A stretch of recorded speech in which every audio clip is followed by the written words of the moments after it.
guys, ako po ay lalabas. May pupuntahan lang. Wala pa naman.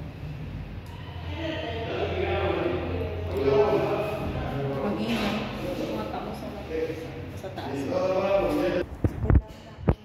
Kailangan kong bumaba dito sa hagdan.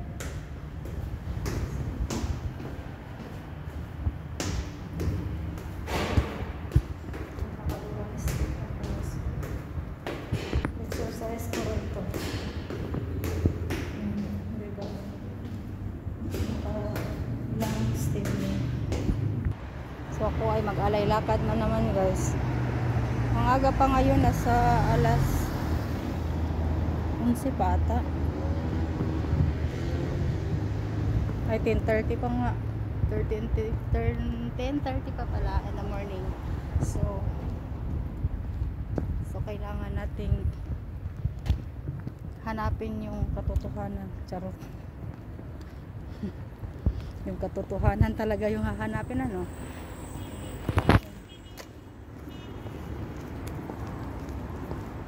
Mas mabilis kasi dito. Mas madali lang. Parang kumbaga shortcut siya ba?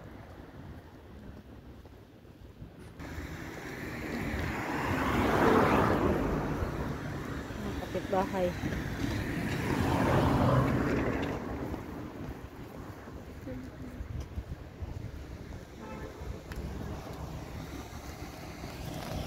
Parang uulan to mamaya. Nandun yung church place. Kung saan ako nag-walking. Pero parang babalik na naman siguro ako sa pag-walking. Pero hindi pa muna ngayon. Baka next week. Ang daming ano din sasakyan. Siguro dito sa mga ano ba. Mga nagtatrabaho.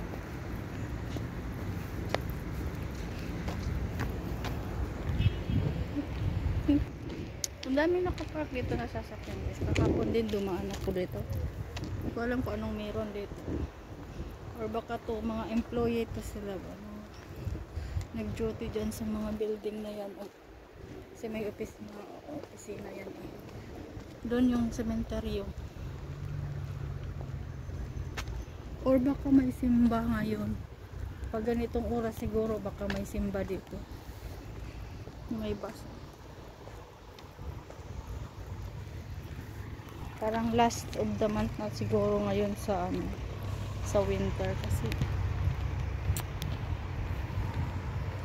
kasi di na masyadong malamig eh. Ito lang yung ano ko. Di ba dati nakikita nyo nag-i-scarf ako. Tapos maliban sa jacket na ito panloob ko. Ginawa ko tong panloob dati eh. Ay panglabas talaga ako na yung makapal, yung blue na pang ano ko. Tapos yung isa yung gray. Pero ngayon kaya na.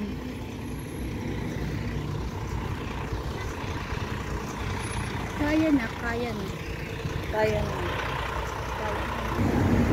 Traffic na, traffic.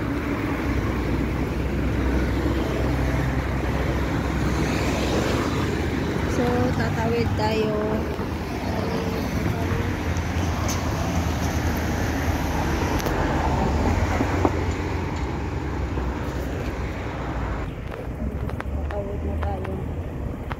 Malapit na ako.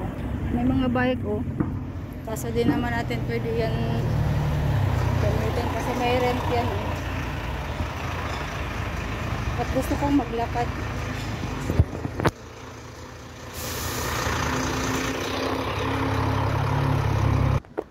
Babae yung driver ng ano guys, yung bus. Ang ganda.